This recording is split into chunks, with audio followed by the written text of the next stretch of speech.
This is a Kingsley Resto Mod Range Rover, and it's a little bit like Big Ben because it's a classic bit of British design and it's recently had a major revamp. Now in this video I'm going to talk you through the exterior, the interior, I'm going to tell you about the upgrades Kingsley have made to this vehicle, and I'm going to take it for a drive and almost kill myself. Oh, and of course I'm going to launch it to see how quick it is from 0 to 60 miles an hour and over the standing quarter mile. Because I'm Matt Watson and you're watching Car Wow. Let's start this video by talking about tax. Now don't click out the video, this is actually quite important. You see, because this car was built in 1981, it's actually exempt from road tax, it's exempt from the emissions ULEZ charge, it is exempt from having to have an MOT done because it's over 40 years old. Fortunately that engine, it's not 40 years old. It is based on an old Rover V8, but then Kingsley have just changed every part of the internals. It's completely new inside. You get a 4 litre, a 4.6 and a 5 litre. This is actually the 4.6. It's got 270 horsepower and 416 newton meters of torque, and it drives all 4 wheels via 4-speed ZF automatic gearbox. How quick is it from 0 to 60 miles an hour? Well, we'll find out a bit later in this video. Right, now let's talk about the design of this car. So it's classic Range Rover, right? But there are a few differences. For instance, the Kingsley badge, obviously. This bumper design is a bit different. The Range Rover originally had vinyl here on the rear pillar. I actually like the vinyl, but some people didn't, and that's why they don't have it on this Kingsley version. This is a 1981 car, so it's a 3-door. From 1982, you could get a 5-door version. Just want to point this out. I love the handles on the old Range Rover. So cool. Moving down the side, more Kingsley badging. Steel wheels, of course, and back in the day, 16 inches. I mean, look at all that sidewall. And here at the front, oh yeah. Look at that classic grille. Looks awesome. Though it does cost quite a lot to look awesome. This thing costs £125,000, which is about what it'll cost for a very top spec, latest version of the modern Range Rover. But then there's a load of man hours gone into fixing this thing up, tweaking it. And of course, it's rather rare. Now, if you're thinking about buying something like this, or any car for that matter, you probably need to sell your current car, and you can do that through Car Wow. All you have to do is click on the pop-out button up there, or follow the link in the description below. Upload some photos of your car, put in a brief description, and our dealers will bid on your car to make sure you get a good price for it. Now, if you want to do that at a later date, just simply Google "Wow Me Car Wow" and we'll wow you. Now you may not know, but behind these original wheels are some very non-original brakes. You see, while Kingsley will sell the car with the normal Range Rover brakes, but refettled, you can actually pay an extra £7,000 for their upgraded big brake kit. Now that includes ventilated discs and 6-piston calipers up front and at the back. So what will that do for the car's stopping power? Let's find out. Okay, let's see how long it takes to stop this thing from 70 miles an hour. Which is about 112 kilometers an hour. Let's do it. Here we go. Oh, it doesn't have ABS. I didn't realise. I thought it had ABS. That was scary. Let's try it again, but without crashing. And I'm going to take more care now that I know it doesn't have ABS. Let's get us 70 miles an hour, 112 kilometers an hour. That should do it. Now let's brake. Just wants to come round all the time. Whew, I had to lift off a bit there, do my own ABS. Took 71 meters to stop. That's without locking up, and it is quite greasy, so maybe if it wasn't so greasy it would have done better. It's a bit scary. Here on the inside, Kingsley have revamped the interior. So you've got the usual Range Rover design, but then they changed the covering for the dash. This one has the extended leather option. So you've got leather absolutely everywhere, A-pillars as well, and the headlining, don't come cheap though, £16,000 for that. Some other options on this car, like sunroof, it's a bit hard to open. It's £3,000 for that. Yeah, I'd probably have it. Another option on this car is the infotainment system. So look, you've got an aftermarket infotainment system with sat nav and stuff like that. It has Apple CarPlay included, but it costs you £1,000. One nice addition there is a wireless charging pad, though I don't think it's quite big enough for my Samsung Fold. Maybe just about. Oh, I do like the interior design that they've done here. This material here mixing with the leather, it's nice. And they're giving the car a smaller, sportier steering wheel, which I also like. What's not so good though, it's a problem that you had in the original Range Rover. You can't alter the steering wheel for reach or height, but the seating position is actually pretty good. Speaking of which, the seats, they're not the original ones, but they are very comfy. The only thing that's annoying about them though is trying to alter the angle of the backrest, because you have to turn the dial here, whereas it should really be there. In fact, it should probably be electric at this price, to be fair. See what you do get though, you get nice new carpeting compared to the original car. Look, it's actually double carpeted for added luxury. Another thing I like, classic cock. Another thing I like is classic clocks and dials. Very simple and easy to read. And the all-important knob down there. We've got a low-range gearbox as well. Nice, so we jump in the back and see what it's like back there. So, oh! I do like the armrest there on the front seats. That's a Range Rover staple, that is. So, back seats, let me just get in here. Slide this out of the way, come on, slide. Right, so let's try and get that into my driving position, because it actually goes all the way back and then you have to reset it again.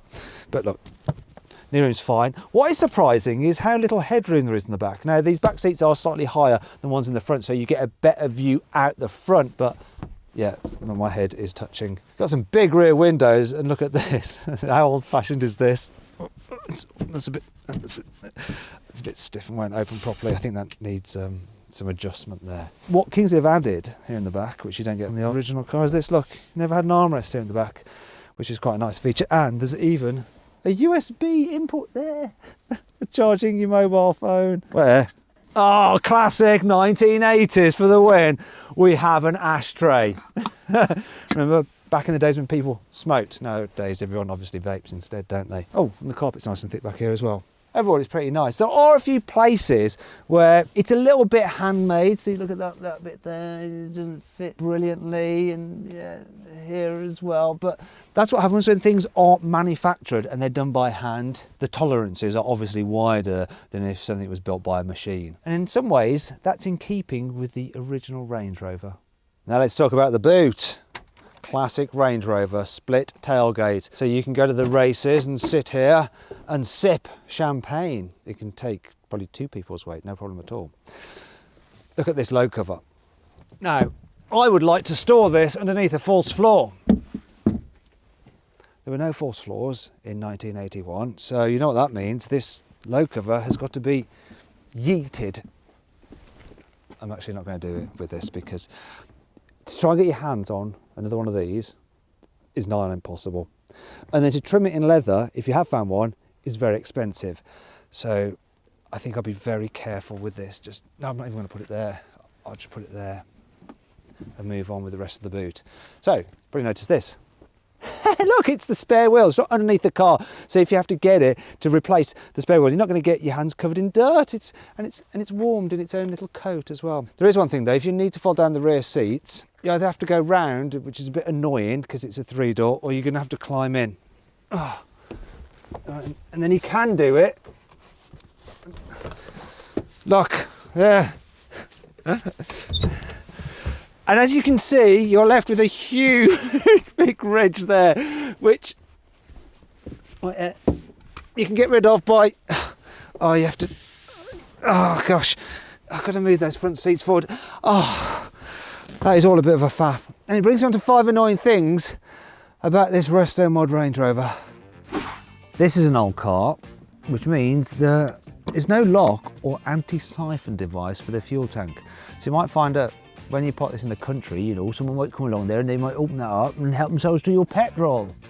When you look in the side mirror, the window frame on the driver's side gets in the way of the mirror, so you actually have a blind spot in your mirror, which is just odd. Being an old car, all the doors and hatches take a firm hand to shut them properly. It's really annoying. Look. So, is it shut? No. Is it shut? No, not properly. Let's have another go. Is it shut? No, still no. Finally, I think I might have just broken the glass.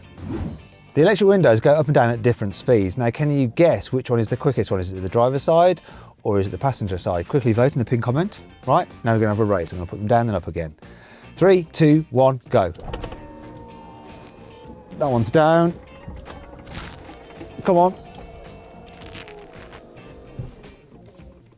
Come on. Come on, window. You can do it. Oh, go on. Go on. Oh, it doesn't sound good. Oh, I think it needs greasing. You can get this car with parking sensors, which is handy if you're used to modern cars and you don't want to accidentally damage your classic. Problem is though, if you want these metal bumpers, you can't then have the parking sensors because this will interfere with the sonar. However, that brings on to 5 cool things about this car.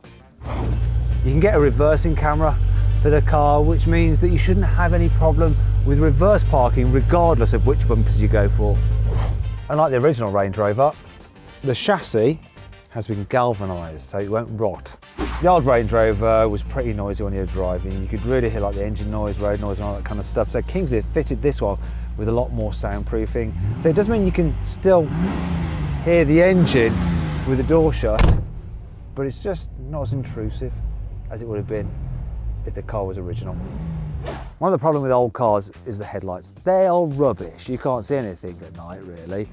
Thankfully, this car is fitted with proper LED headlights. They may look old-fashioned, but they've got modern tech in them. So you can drive at night, dark lane, and see exactly where you're going. Thank goodness for that. Kingsley have done a bunch of work to make this car better to drive than original. So they fitted new suspension, it's got new coil springs and new dampers. You see, a replacement damper for an old Range Rover like this is about £30. Replacement one for this particular car, £500 per corner. They've also rated the car's bushings to make it ride better, but also be more comfortable. And you get a limited slip differential at the rear. You didn't get that on the standard car. Okay, let's see what this Resto Mod Range Rover is like to drive. First thing you notice is the visibility. Old cars with their thin pillars, loads of glass, great view out. Apart from the door mirrors sort of being a bit small for this kind of car really, and a bit low down. Other than that though, yeah, brilliant.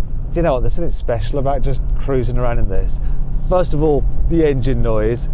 So there's nothing artificial or fake about it, it's just got like that kind of hefty V8 sound from the past, and I like it. I want to drive it one-handed, come on. Take care, Matt, do it two-handed like you're supposed to. Another thing I want to talk about is the suspension. So I'm going over some real awful bumps. Now I do feel them through my bottom, but it's not terrible. But what's interesting is, if I was in an original Range Rover that hadn't been touched by anyone, it would have been bouncing and shaking and really struggling with those bumps. Another thing it'd be struggling with is the bends. I mean, the suspension on the old Range Rover is really lollopy. This thing, I mean, it's no sports car and it doesn't feel like a modern day SUV. It's still an old dear, but it feels way more composed and less flappable, really, compared to the original Range Rover. So it's like old, but just a bit more sorted, modernised. It also requires less steering input. So with an old Range Rover, you're constantly correcting yourself to keep it going in a straight line where you want it to, whereas this seems a lot more obedient. You do just want to drive it like this. And this ledge here is perfect for just resting your elbow on. Oh, it really is a sense of occasion. It's kind of a bit like looking back with rose-tinted spectacles. You see, if you had to go back in time and actually drive an old Range Rover, you'd be like, oh, this is a bit rubbish. Whereas this is kind of how you look back on those cars romantically. Does that make sense to you? It makes sense to me. Essentially, it's not an absolute pig to drive, it's quite nice. It's got the element of old world charm, but without all of the compromises. I like it. I could just see myself wafting around in this, and it really is a wafty kind of car. 4-speed automatic gearbox, which if you want to kick down, you do have to push quite a bit to get it to kick down, and then yes, it eases forward. It doesn't hurry along, but it's no slouch either. It's quick enough. This smaller steering wheel is quite interesting actually. I think it works. I mean, clearly it doesn't go around corners, right? No, what I mean is it feels like a good size for it. I'm really quite surprised how well this thing drives and goes around the bends. I was expecting more rattles. There's hardly any, just a little bit when you go over certain bumps. One thing I have noticed though, when you're getting quicker, you do get quite a bit of wind noise from up here that you wouldn't do on a modern car. Obviously they haven't changed the shape of the body and the aerodynamics, they can't do anything about that. But you can just drone it out with the V8 like that. This car I don't think drives as well as something like a modern Mercedes G63. It's way better than an old G63. And to my memory, it's way better than an old Range Rover as well. I could live with this. Most important thing though, what's it like to launch? I'm going to have this open actually while we're at it. There we go, it's better. Actually no, I like the leather. Let's launch it. Okay, time to find out how quick this can do 0 to 60 miles an hour and the standing quarter mile. Now brake boost it, come on. Nice traction off the line. It's got one of the longest pedals in the world. Here we go, 9.73 to 60. What's the quarter mile? Whoa, I hear that old V8. 17.38. or just slow it down. Leisurely, but not completely lethargic.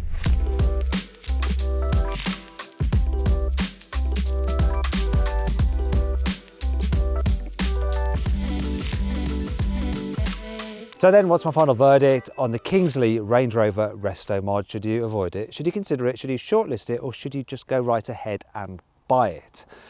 Well, it's a bit of a tough one on a car such as this, because you either want one or you don't. And if you do want a Range Rover Resto mod, really Kingsley are the only people to do it. And I have to say, I have really enjoyed driving this car, and it looks cool, doesn't it? Anyway, I hope you all enjoyed the video. If you did, please give it a like. If you didn't, give it a dislike. Let me know what you think of these kind of resto mods in the comments below. Click on those windows there to watch more videos. And if you click on that box there, you can sell your car through CarWow. It's free and easy to do.